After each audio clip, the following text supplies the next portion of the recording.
Biztosan neked is ismerős a ne nevettes, mert bepisilek mondat. Olyan tipikus női mondat, ami a stresszinkontinenciára utal.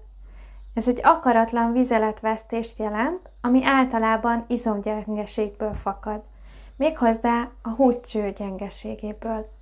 Amikor egy megnövekedett nyomást hoz létre a nevetés, tüsszentés, köhögés, nagyobb súly felemelése, akkor ez ráterhel a hólyagunkra, és az tovább terheli a húgycsövünket.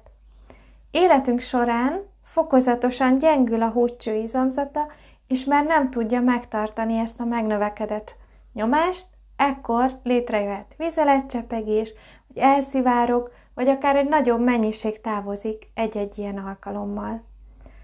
Kriston Intim Torna trénerként azt látom, ki eljön a tréningre is, megtanulja azt a mozgásprogramot, amivel ezeket az izmokat nagyon finomanra hangoltan tornáztatjuk, ügyesítjük, erősítjük, az pár hét alatt már nagyon jelentős javulást tud elérni, és ha kitartóan végzi az otthoni gyakorlást is, akkor akár teljesen megszüntetheti ezt a tünetét.